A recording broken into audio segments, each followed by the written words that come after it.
Have you ever wondered what goes on behind the table at a dance competition? Exactly what are the judges looking for anyway?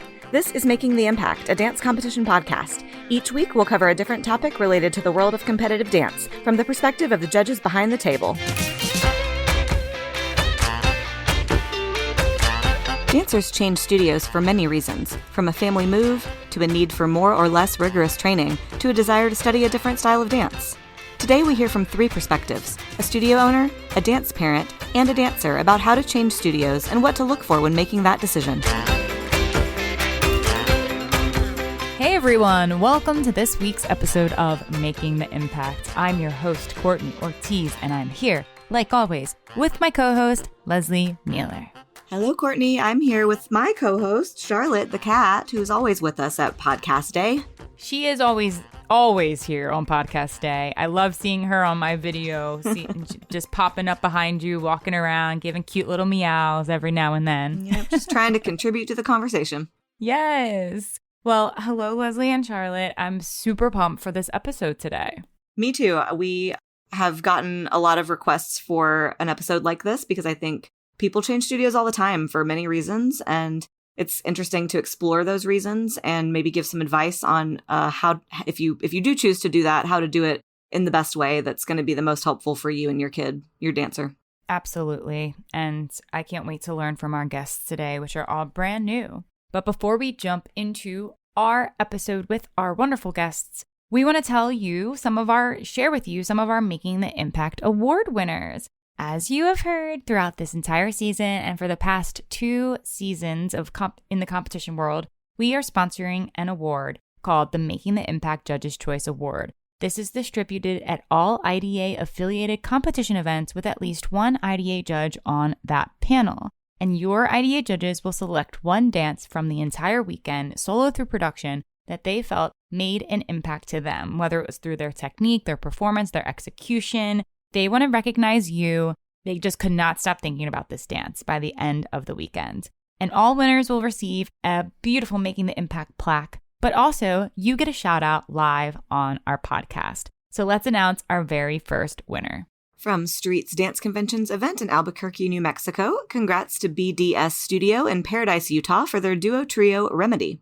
From Decca Dance Competition's event in Meadowlands, New Jersey, congrats to Yolanda's Academy of Music and Dance from West New York, New Jersey for their production, Workin' Day and Night. And from Legend National Dance Competition's event in Ewing, New Jersey, congrats to Starstruck Dance Academy from Ocean View, New Jersey for their large group, The Glass Ceiling.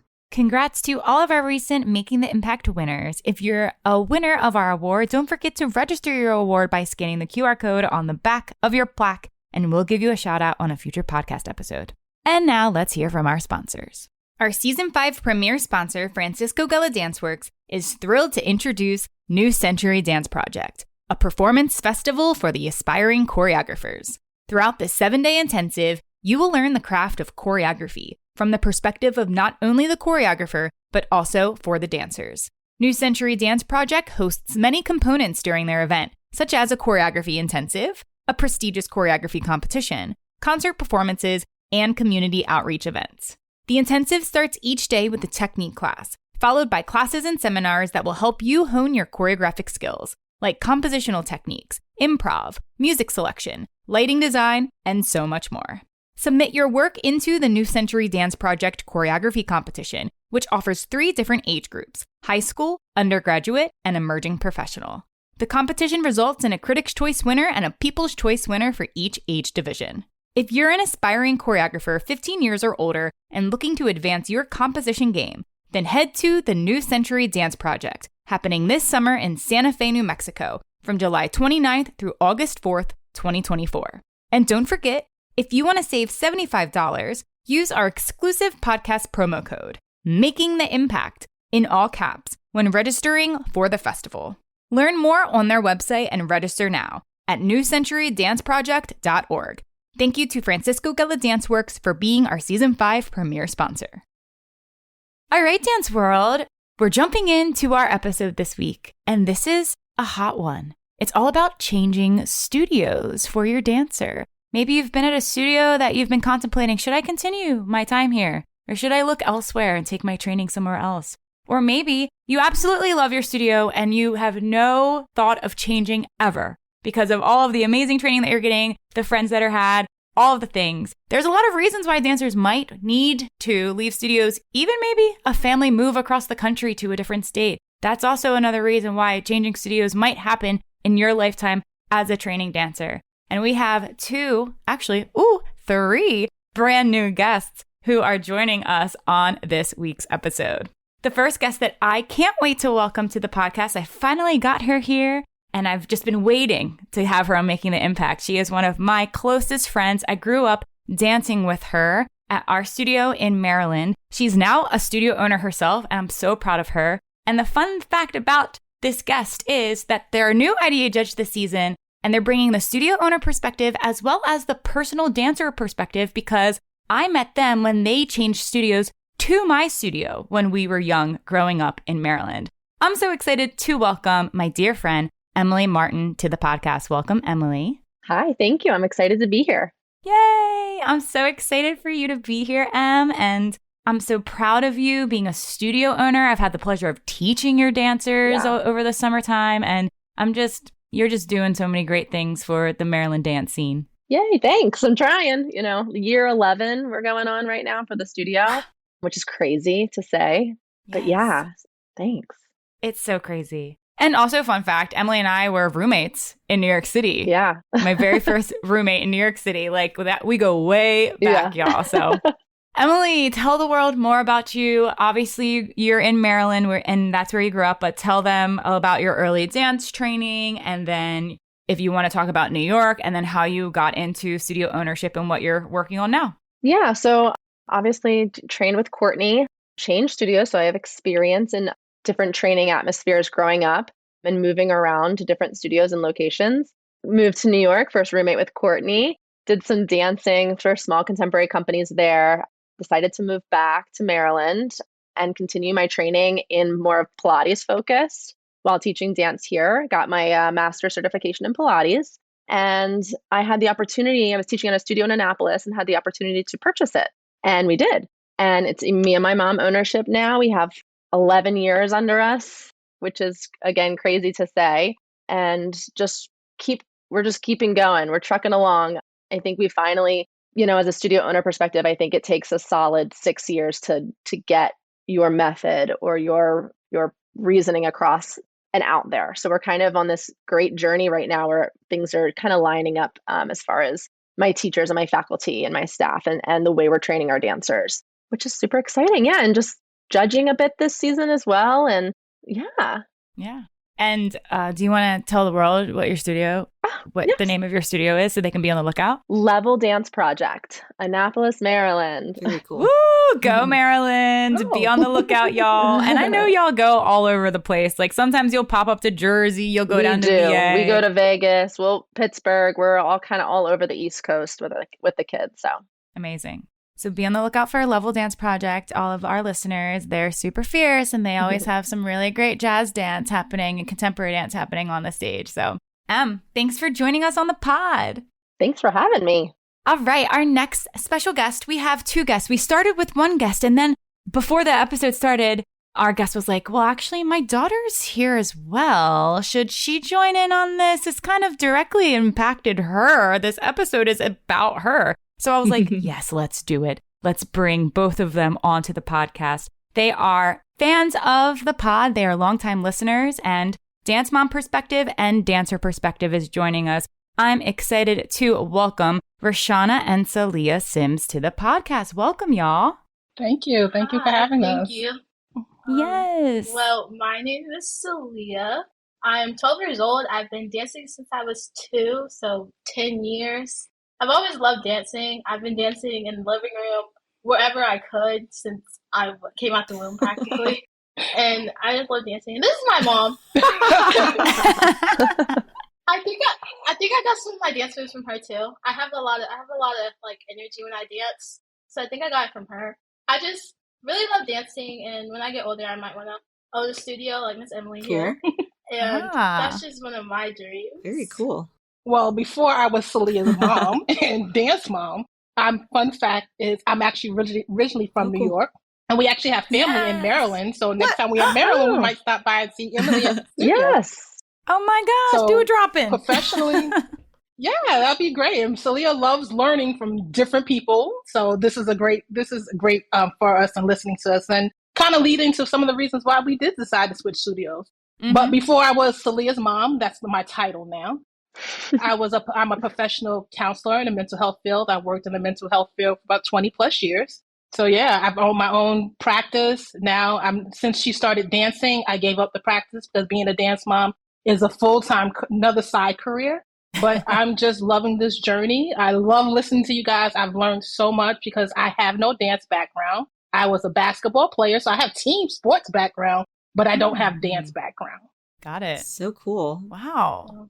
Right, as of right now, since I switched studios, I go to a Powerhouse Dance Center in Kennesaw, Georgia. Wait, how did I not know y'all were from Kennesaw? Lesley's from Georgia. My mom's studio's in Kennesaw. Yeah, what? Georgia. I love it. Y'all know I didn't know. Dang, that's cool. We knew about where you were from, Georgia. We actually live in Powder Springs, but we go to Kennesaw. So cool. Well, yeah, Powerhouse is a great studio. I feel like it's a great fit for me now, and I feel like I've grown a lot since switching studios. Awesome. Great. Well, we can't wait to hear more. I'm so excited. This is going to be a lot of fun. Awesome. Well, let's jump into this chat. Yes. All right, cool. So we have so many different perspectives and a perspective we didn't expect to have from the student. So we will cover everything. So Emily, speaking as a studio owner, what are some of the reasons that you've heard? I'm sure you've had students leave your studio for another space or come to you from another place. What are some of the reasons that you've heard from people that they're coming to you from another studio or have decided to leave your studio? From the perspective of coming to my studio, there's a few different reasons. We are in a military town. There's the Navy, Army, Coast Guard, everything is kind of stationed in Annapolis. So we get a lot of transient people that are moving to the area or leaving. So that's sometimes something that we run into. They'd want to stay, but I have to kind of guide them on where they're forced to kind of move to and help guide them in finding a different studio there. Or they come and they move here because their parent was stationed here. So that's sometimes a reason. Besides that, honestly, sadly, the biggest reason is bullying. Wow. Really? I hear it so much, whether it's the teachers bullying the children or other children bullying the children. A lot of it is that perspective. That's one of the main reasons. Yeah, sadly. Wow. That is sad. It's really sad to hear that. And of course, you're like, all right, well, you know what environment you create at your studio space where you can guarantee that there's like a no tolerance for bullying, obviously. And I mean, that's got to be hard, though, because I feel like kids sometimes, you can't control what these kids are doing in between classes or on social media, on their phones. Right. Oh, yeah. On their phones. Like, I'm sure there's some type of contract that's being signed with all dancers on the team before the season starts, but there's still only so much you can do. And like, even if the parents aren't even aware that bullying might be taking place on the dancer side, that's got to be tough. Yeah, absolutely. And a lot of like my kids, for instance, go to the same public schools. So then they go to school and then they come to dance and they spend they spend their entire day together. So if it's not happening in the studio, it may be happening in their school. Right. And on social media. Was that a factor for y'all changing studios at all? I feel like bullying, it's happened everywhere. Like from school, because I know I have friends that I dance with, they go to the same schools. But also at my old studio, some kids still went to the same school and didn't even talk to each other at school. So it mainly could be happening at dance too. I would say that bullying wasn't Saliha's experience, but we do have friends who left studios because of bullying and severe bullying to where police had to be involved. Oof. Wow, y'all, let's just dance. Wow. Oh my gosh. You know, like, are we really exactly children? Yeah. Yes, exactly. That is wild. Oh my gosh. So what was the reasoning for you both to decide? And I know, Richshawna, you mentioned that it was actually Saliha who made the decision. Is that true? Yes. I feel like I was in a good position where I was, but going to competitions, conventions, and seeing other kids my age and realizing I could be there. I'm just not, no one's really focusing on me enough to help me, to push me to help me get there. And so I feel like that was a big decision, like helped me decide to move because I feel like I wasn't really being pushed enough. And I felt like the teacher, she saw it in me that I like had the ability to be pushed and just never really decided to do it. So like after I took one class at my new studio, I felt like it was just like they pushed me more. I just felt like it was the perfect fit. Yeah, for me as a parent and listening to her and telling me she didn't feel challenged, she didn't feel like she was growing, that was a deciding factor. But we did have some good teachers who did see some things in her.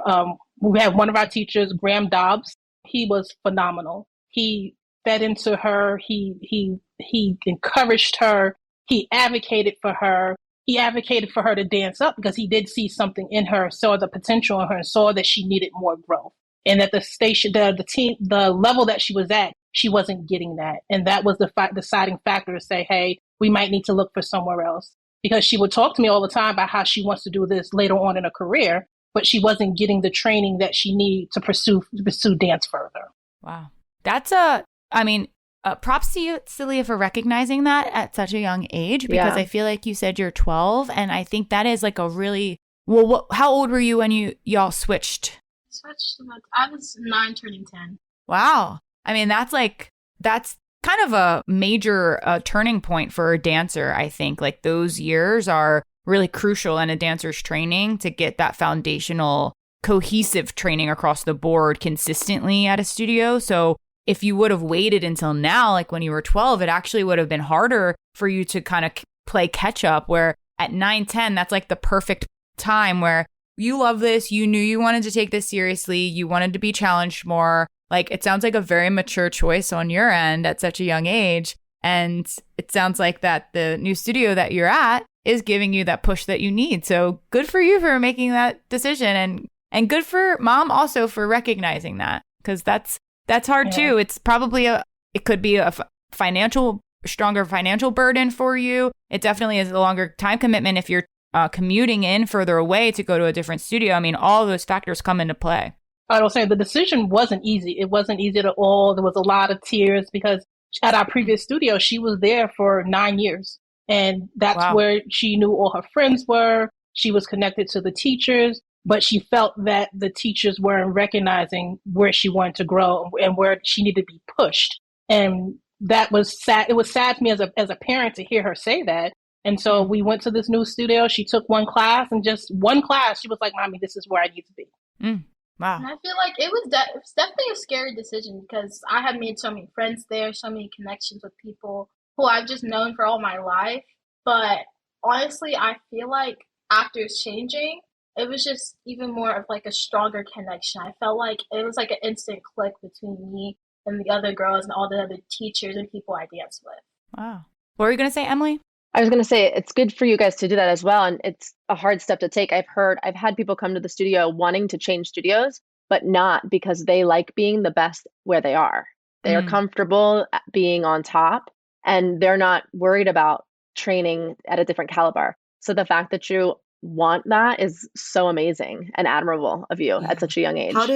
Richshawna, how did the studio owners react? I mean, had y'all just sort of made the decision, and did you consult them to say, do you think, like, was there ever a conversation like, we want to be pushed more, she wants to be pushed more, what can you do? Or were y'all like, we just are going to say goodbye and go? I'm going to be honest, and there were some decisions that were made going into the next season that really solidified that we need to leave. On the studio end. So for Saliha, I know for a lot of kids, yes, I know for a lot of kids, getting a solo is the epitome of everything at the studio. For Saliha, her solo meant that she was growing because she wasn't growing at the level of the team that she was on. And she was told that she was going to move up, and she didn't move up. And for many years, she was allowed to split her time to stay with kids that were her age and also dance with older kids. So going into the new season, she didn't get a solo. She didn't move up. And then they took away the opportunity for her to dance up a level. And so she felt stuck. And I didn't say anything to anyone. I didn't say anything to the studio owner. I had a conversation with my child, and she said, I feel stuck. I'm not going to grow. From those other two experiences, whether it was my solo, whether it being the opportunity to dance up, I felt I was growing. And now that that's been taken away from me, it felt like I was being punished and I was in a box. And so I I felt like for many years I had spoken to the studio owner about, where does she need to grow? Where, what else should we be doing? And I was always told it's just her age. So she was being pigeonholed because of her age. And because of that, I just decided, we had a conversation. We said, hey, do you want to go try something else? We went to, and I had followed Powerhouse for many years. And I spoke to other parents who went there. I spoke to other teachers who knew about the studio. And I said, hey, let's try this out. And she said, okay.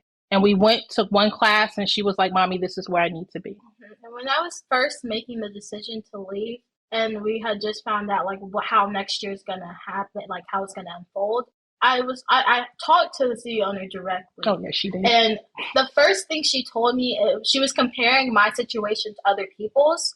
She was telling me, oh, so-and-so didn't get this either, so you're fine. That I'm not them. They might be trying to grow at a different pace as me. I'm trying to get where I want to be with the right training that I need. And after she started like comparing my situation to other people, I just felt like that's it. I don't want that happening anymore. Wow. And see, this is why I listen your to gut. my kid. Yeah. She felt it. She knew it was the right choice for her to make the move. I'm just so impressed by you. That is amazing. Really, really, really awesome. And it is a hard decision. And it's really interesting to hear like how young you are to not only make that choice, but also experience that in your life at such a young age. I think that's going to make you so strong walking into adulthood. You already have experience in making a tough life choice, and for the better or for the worse. In this case, it sounds like for the better, but we all as human beings in our lifetime are going to have to make those tough decisions. And sometimes we never know what's on the other side. And it's a scary one to make, but I'm just really inspired by your choice. Yeah, so great. So, I know that you said that you have a lot of dancers that come in and out of your town of Annapolis, like you said, with the military families and things like that. So how has it been if there have been dancers who tell you mid-season, we have to move next year, this is our last season, we're so devastated to leave? What do you look for in a studio when you're helping guide them and counsel them? Do you just let them pick, or are they coming to you saying, can you help us find training that's similar to what I'm getting at Level Dance Project? Yeah, for the most part, I mean, it's always sad losing a student, especially just due to the fact that their lives are getting uprooted and they have to move because that's what their parents' job assignment was. But always, I usually always have a conversation with them and guide them in a particular area where they're going to live. I always look at the training and do my research, social media, websites, YouTube, and I try to give them a couple options of what they're looking for. Some people aren't looking for a very competitive studio. Some people are. Some people are just looking for a weekly program that they can do a recital at the end of the year, and that's where I'll guide them. And then the ones that want a little bit more, they want a competitive atmosphere, I'll guide them there as well. So I give them kind of a bunch of options.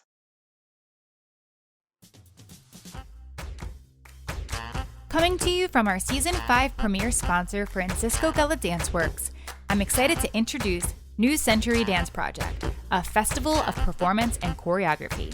New Century Dance Project focuses on teaching the craft of choreography and why it's important for both choreographers and the dancer.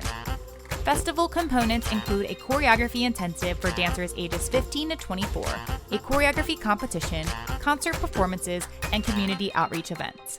The 7-day intensive starts every day with a technique class. After that, participants will head into classes and seminars that aid in the choreographic process, such as compositional techniques, improv, use of props, music selection, partnering, lighting and design, and so much more. The choreographic competition offers 3 age groups: high school, undergraduate, and emerging professional. If you are an aspiring choreographer ages 15 or older looking to advance your composition knowledge and display your work in an artistic choreography competition, then look no further than New Century Dance Project, taking place this summer in Santa Fe, New Mexico from July 29th through August 4th, 2024. The deadline to submit your choreography for consideration is by March 1st, 2024. Use our exclusive podcast promo code MAKINGTHEIMPACT in all caps when registering for the festival to receive $75 off. Learn more on their website at newcenturydanceproject.org.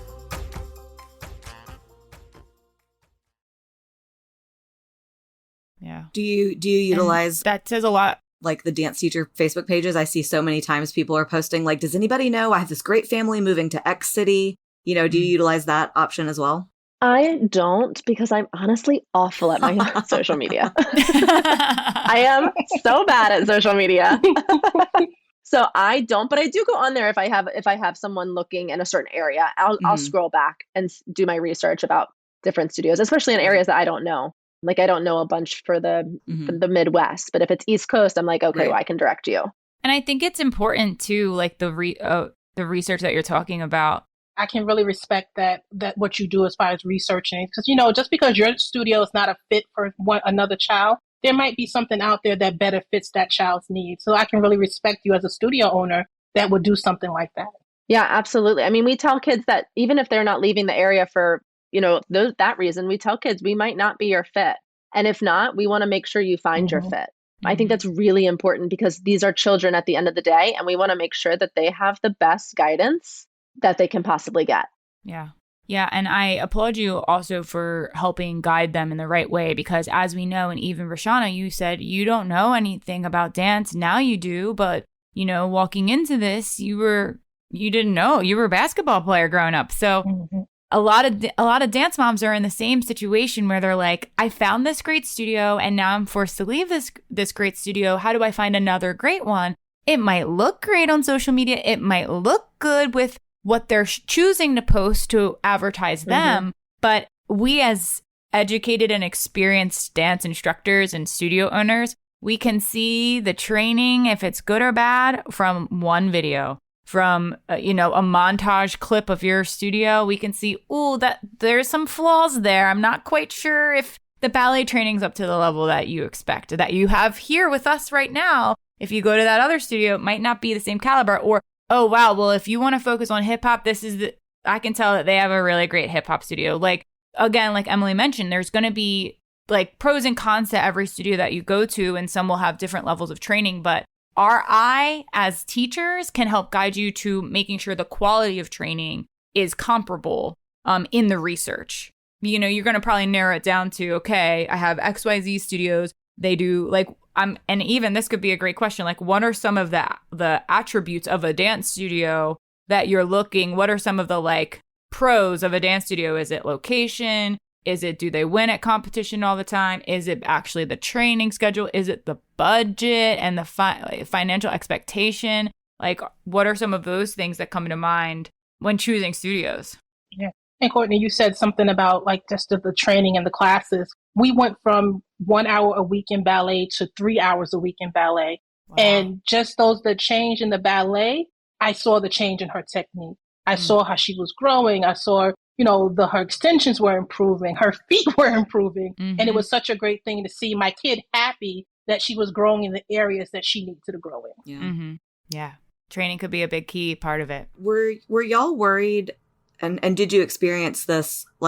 Did they try to get you back? Were there any negative repercussions when you left? I mean, was there sort of what was that experience like? Because I know that might be a fear that many people have of leaving a studio. Is well, this could be really good, but what about the possible bad things? Did you have any negative experiences?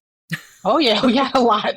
And the funny thing is, the reason why she is I try to prepare her as much as I can. And you told her that some of the things she's experienced is going to help her as she grows to be an adult. This is my goal. And so when we left, we knew about other students who left and how they were treated, what they were called rejects, and that was a fear. So I wanted to prepare her for, everybody's journey is not the same. And when we left, we lost friendships. We experienced negative things said about her, negative things said about me. And honestly, I was actually shocked. I was shocked about, the studio owner. When we finally made the decision, I did let her know. And the response was, okay, goodbye. And I was kind of shocked by that because my daughter spent 9 years at this studio. You told her you loved her constantly. And when you love someone, whether they're still with you or they move on, you want the best for them. And, she eventually, after the feeling settled, she eventually did ask me why. I told her everything why, and there was nothing. It was just silence. So we took that as this was a more of a reason why we should leave, because there's no communication. Okay. And also, I was never tried to they were never tried to get me back at the studio. But when first found out how the next year was going to be, I was on the phone talking to the studio owner. Afterwards, she was comparing me to like other people. She started like just saying stuff that she could give me, like, oh, you can get this, or you can get that, or I can give you 2 solos. But like, it was never really about the solo. It was just about my growth. Yeah. And I don't care about whether she gives me 2 solos or not, or 1 or 0. I just want to know where I'm going to be training, like how my growth is going to be set for the year. Yeah, I will say she did counteract and said, here, you want this? And I told my daughter, and she was like, well, let's hold off. Let's go to the new studio. Let me see how I feel there. Let me interact with the teachers, and then I'll make a decision. But yeah, we were terribly shocked about and the funny thing is, the people that was our friends, I told them they're going to have to make a decision, because there was this underlying loyalty to the studio owner, loyalty to the studio. And when you look in a lot of these the dance chat groups, the thing is, trust the studio. But I trust my child and I trust myself more than anything. And if she's saying this is not for her, then we need to move on and find something that is for her. Well, yeah, I mean, you absolutely can trust the studio, but if it isn't, maybe the studio is giving you what they can give you. But again, like if you're not getting the ballet training that you want, if you're not getting the XYZ, like then there's another studio that can do that. And we trusted you during this time in our life, and now we need more. Like there's no harm in that. Like you did not trust them during the 9 years you were there. You absolutely did. It's just the fact that you kind of couldn't grow further. You know, you kind of were staying right where you were, and you wanted more, and they couldn't give that to you. So you had to look elsewhere, and that's okay. It's no different than, dancers who want to pursue ballet and they're at a home studio, and then all of a sudden they decide at age 13, I want to be a professional ballet dancer. And the studio might be like, that's not what we're delivering here. Like, thank you for growing up with us. We've gotten you to this point. We're happy that you love this. But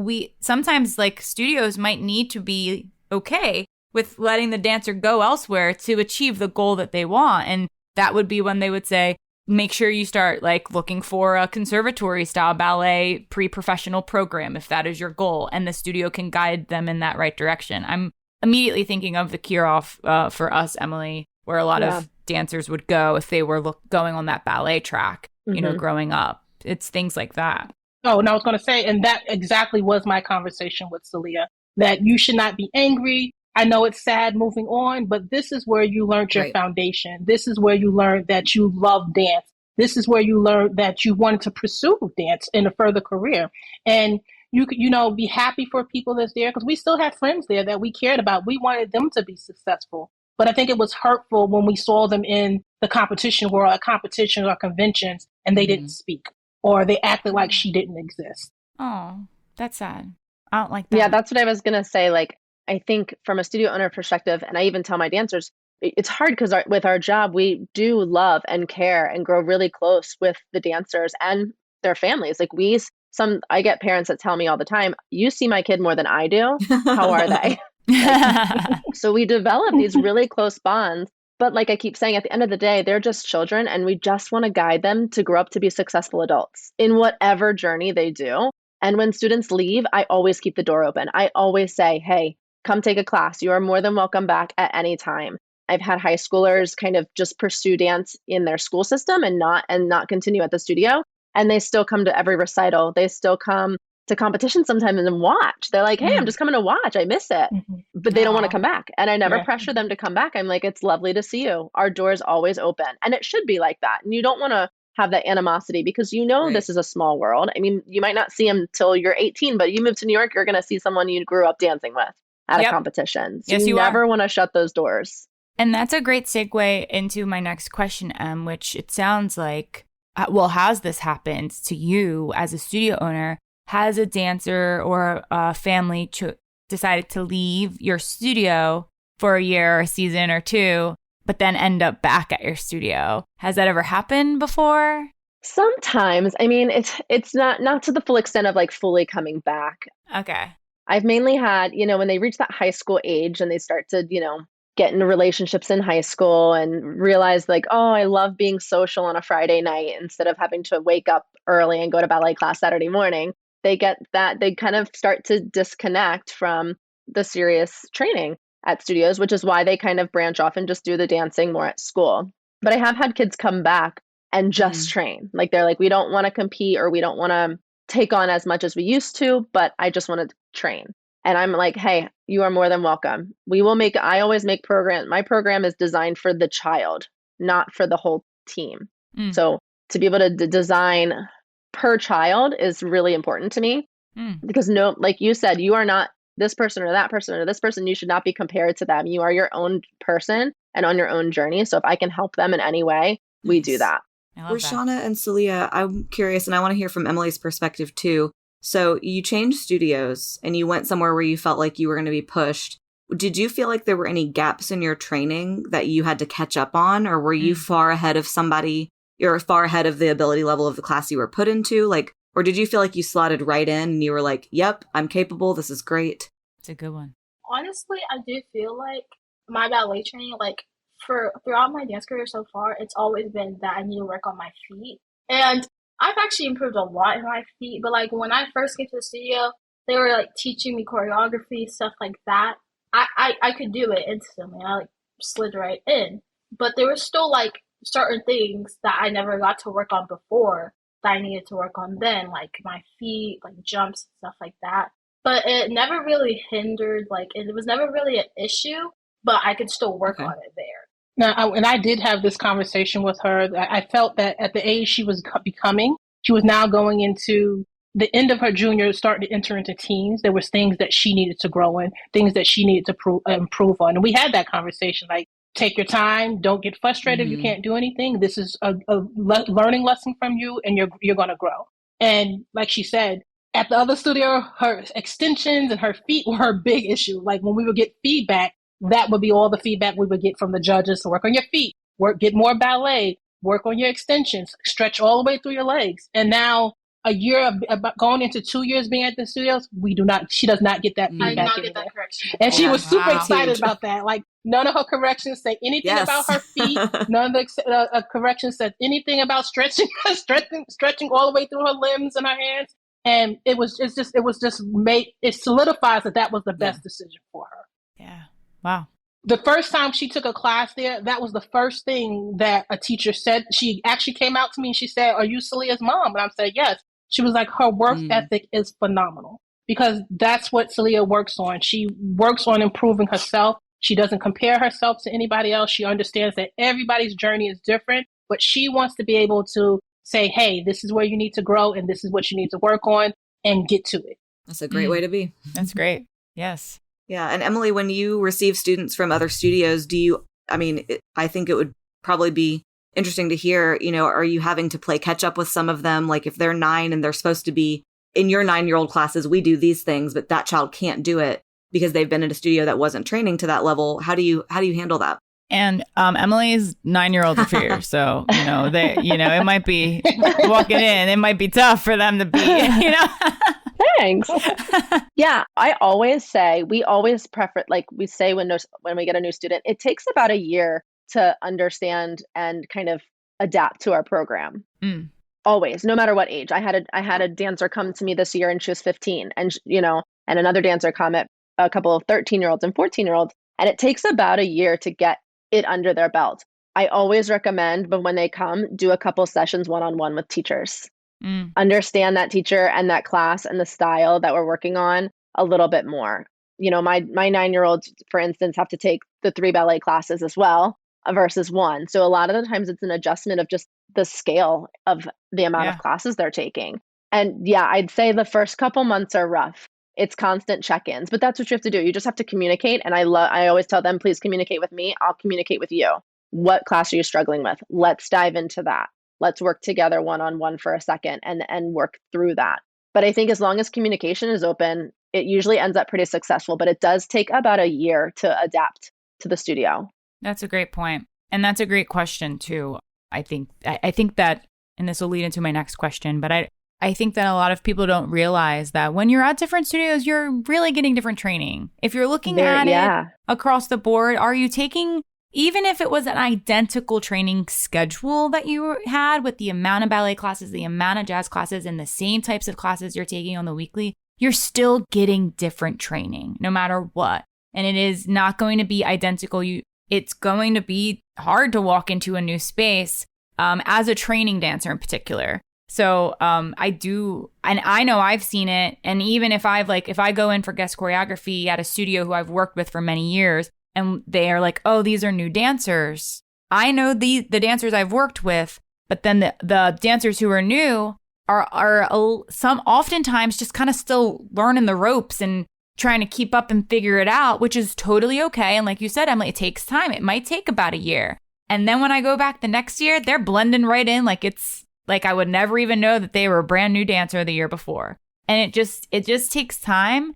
And it is probably due to their work ethic, like we talked about, and also just the dedication to the teachers at the new studio who are putting in that extra time and extra level of attention to detail to get those dancers on the same page to blend with everyone else. Because that's the main goal. I mean, there's always going to be different levels of dancers, but consistently as a judge especially, I should see consistency in the training, the foundational training from every dancer. It shouldn't be like a hodgepodge of just like a bunch of different dancers put together and we have this working for this one and this working for this one. And you're just like, are y'all taking the same technique classes or like what's going on? You know, like sometimes I think that as a judge, it shouldn't feel that way. It should be consistent in studio training. So props to all the teachers out there who are putting that extra work in, and props to all the dancers who are putting the time and work in as well, because that's the only way that you see the change is that work ethic like we and the mentioned. Realization that Saliha, you mentioned at the beginning of the conversation that, you know, I would go to conventions and see other kids my age doing all these other things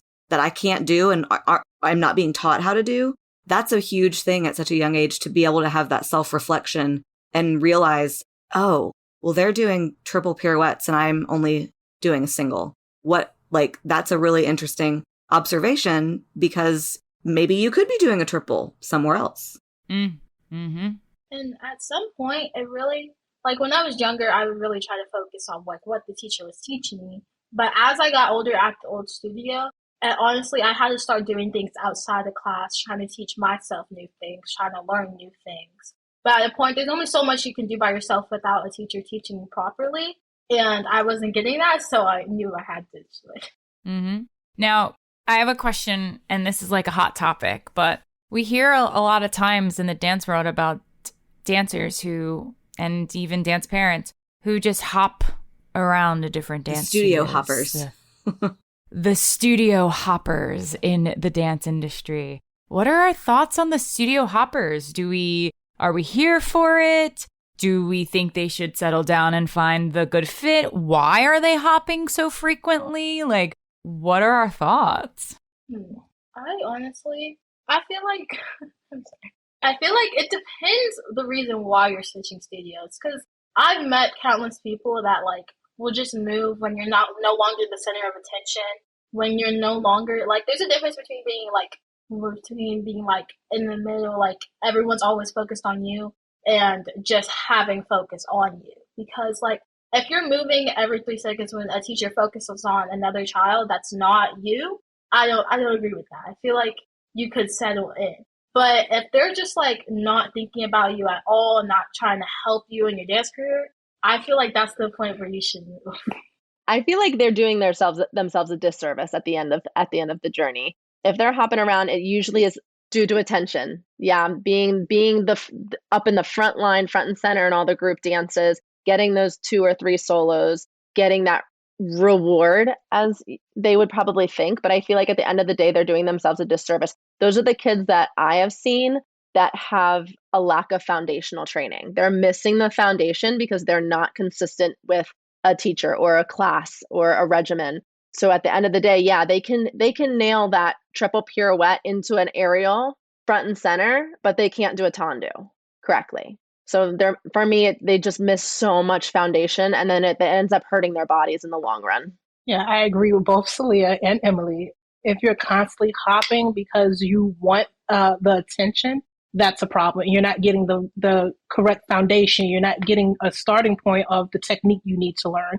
And you're just going to studio, hoping to be the it person at the studio. And that's a problem. Yeah.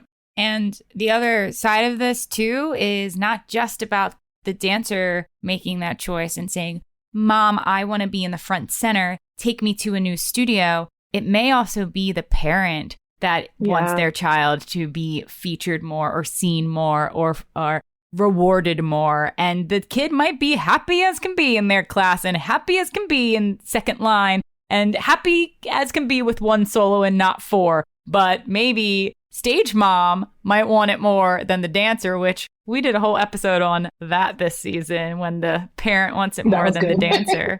So, yeah. And that's, I think that's the sad reality of it too. Like, I think that there are a lot of parents who just want this so bad for their kid. And you just have to make sure you're doing it for the right reasons. And some of the reasons that we've talked about, I think, are all very valid reasons. But that reason of my kid's not in the front enough and my kid's not getting this enough and my kid's not getting that, that's when I think we fall back on the, like, make sure you trust your teachers and have those conversations and make sure you're not hopping around. If you think it's time to move, do your research like Richshawna and Saliha did. Do your research and find a studio that take that trial class. That was a smart thing for you to do, not just hop over because they're Instagram famous or whatever it is, because I'm sure that's how parents probably look at studios these days is, did they win? And how many followers do they have on Instagram? Like, that might not be the right reason either to switch studios. So just do your research, take the trial class, see if it's the right fit. But hopping around, I agree. I'm not sure if it's the right. It's almost similar to like the whole independent dancer thing, where like an independent dancer doesn't really have a place that they regularly call home or want to call home or whatever their situation is. There's those gaps in that training that are really important. And like we talked about, in those like years from 9 to 12, those are crucial years as a dancer. That's when you're really getting those basics in there. Yeah. And I think then at the end of the day, they also miss on having a team. They need to learn to work with other dancers. They need to learn to be in the third line, the second line, that whatever line you're in. Yeah, you need to be a team player in this world. So I think they miss that opportunity, and they're not team players if they're hopping around too. That's true. Super valid point. And I will say that's one of the things that we love about our new studio is that it's not the individual dancer. It's not this sub team or that team. There's one team. And the team is the name of the studio. The powerhouse is the team. So that's how we represent as a team. And it's not one individual dancer. You may have some dancers who are phenomenal, but it's not that focus on that one person. It's focused on the whole team as a whole.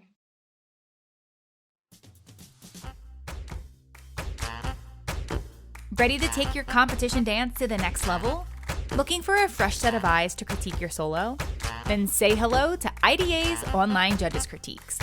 Simply send us a video of your dance, whether it's from an in-studio rehearsal or an on-stage performance, and our judges will take it from there. You'll receive a standard video critique just like you get at competition, but we take it one step further with our best-selling feature, 10 to 15 minutes of post-critique additional feedback. Your judge can now go back through your dance to elaborate and explain their corrections in further detail, and even pause the video to show you exactly what they are referencing throughout their critique.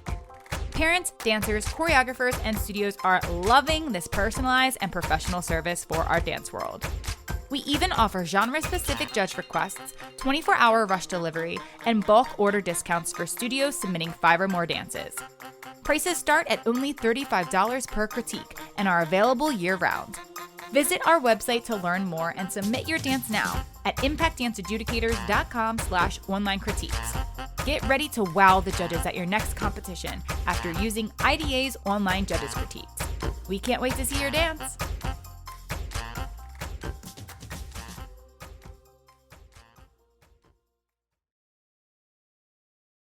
I'm curious if you would be willing to share some of your personal experience as a dancer who was training, who decided to make the choice. Was that more of your mom's decision? Was that a choice for you as a dancer? Why did you choose my studio to come join me at? And also, how did that directly connect to choices that you made into studio ownership and how you've handled being a studio owner and handling dancers who come in? So I think my mom and I made that decision together. I think I was like 13 changing studios. And I had realized, kind of like Saliha, like I've reached my capacity of where I was. Like I was one of the top dancers at a young age dancing with 18-year-olds and I was 12. So I had realized I wanted more. I realized I wanted to do this for a living. This was a goal of mine to achieve. And I had a teacher at that where me and Court danced, I knew. So I went there kind of based off of her to start, and then realized all the amazing faculty and dancers already there. And I wasn't the best. And I loved that. I think it's so important to be humbled. And I was humbled immediately. And I'm like, this is it. This is the fit. I'm not the best. I have so much to learn. And this is where I'm going to grow the most. And you kind of realize that when you enter a studio and you feel that.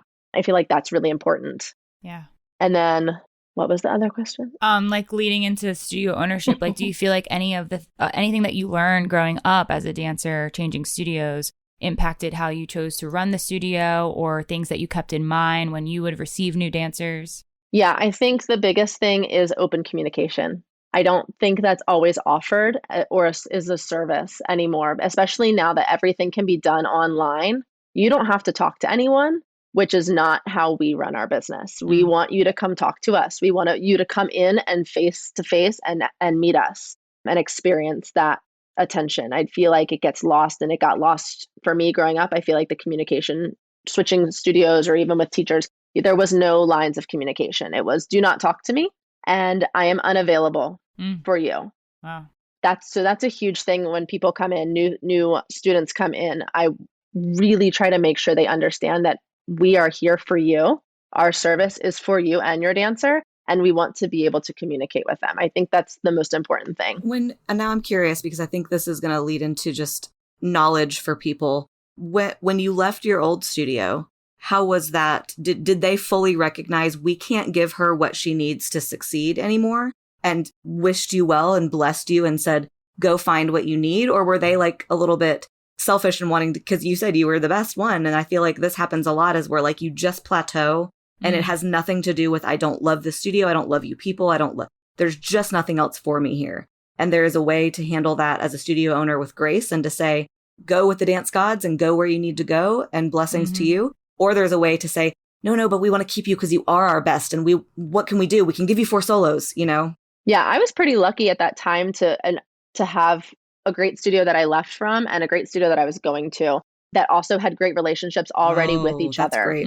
So I got really lucky. Yeah. And I feel like you have those studios in Maryland that have those connections, and the studios was still around, and I can still run into them to this day and give them a hug. And I think that's really important. Studio owners tend to get too in their feelings. We are artists. And it's not about them. Yes, we are artists. We feel so many feelings. But it's like I said, it's not about them. And like when a studio owner can sit back and realize that, oh, it's not about me, actually. I think that's really important, because like we've been saying this whole time, you're going to keep those connections. You're going to run into each other. This world is small, whether you run into them at the supermarket or at a dance competition or, at a spa, it doesn't matter. You're going to run into them. So to be able to always keep that connection. And luckily when I left, I had good connections with the studio I left from that remained. That's great to hear. That's always good. Yeah, that's definitely what we want. Honestly, I kind of feel like. Go ahead. I feel like some studio owners take it as like when somebody wants to leave, they no longer like them, or like they feel like the person that's leaving just like now hates the whole studio. They don't want it, because sometimes they can. Sometimes the people leaving can get angry. Depends on really why they're leaving. But if somebody feels like the studio is no longer a good fit for them, decides to leave, and the studio owner just feels like, oh, this person must hate me. This person must think my whole studio sucks. This person might go on and tell other people about how bad my studio might be. If you feel like that, check yourself, because that's not okay.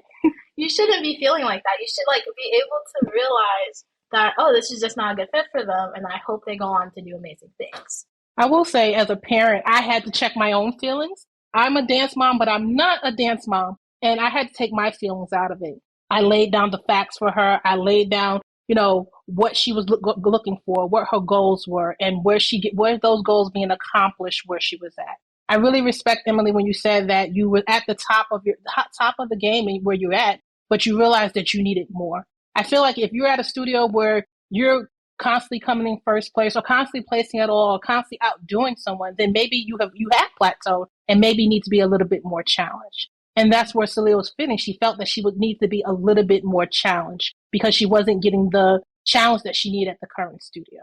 And for me as a parent, I was hurt for her when, she didn't get what she was expecting to get. So But I took my feelings out of it. I told her, this is not my decision. This is your decision. I'm just financially paying for your future, or paying for the dreams that you have.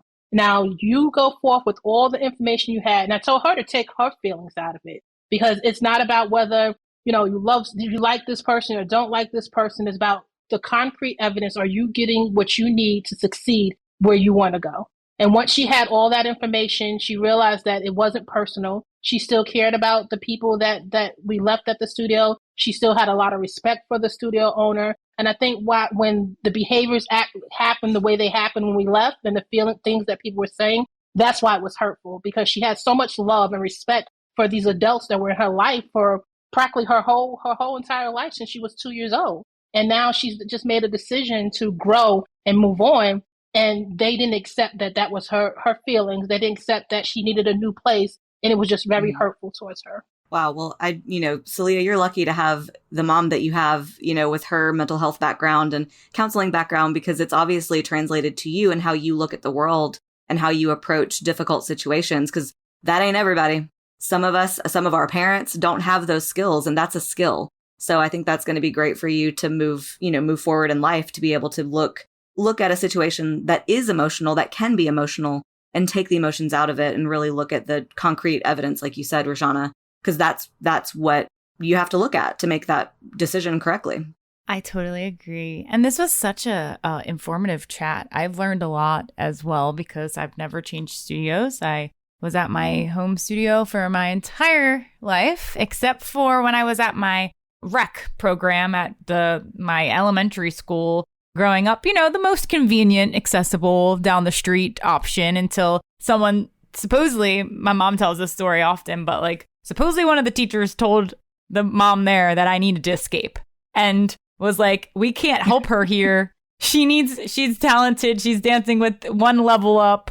She's 5 years old. Go find a better studio for her. We can't help her grow. And that's an example of knowing when to let the dancers fly. There's only so much that each studio can give, that they can offer. And when you see potential in a dancer that might surpass what you are able to provide them, you have to be there to help them get to those goals, like we've talked about. So I guess thank you to whoever that random teacher was in my life at 5 years old who told my mom to take me to my now studio. And then I'm thankful for my cousin who recommended this studio to my mom, because that's where I ended up. And I got some amazing training. And that also, that's also something you have to kind of figure out too, is knowing when to move, if it was just like a hobby versus when you need to excel, because you might just go to the most convenient studio that's down the street just because it's there and it's easy. It's 5 minutes away. Oh, it's on Google. Let's go. They have good reviews. Let's try it out. But it might not be what you need. You might need more than that. And that might mean a longer drive. And even in Emily's case, when she moved to my studio, it was like a 45-minute-hour commute for Emily to come to the studio to get the training at my studio. But she knew that's what she needed and that's what she wanted. So all of those sacrifices that parents are making to let their kids live their dream, we see you out there, and we love you, dance parents, for making that possible.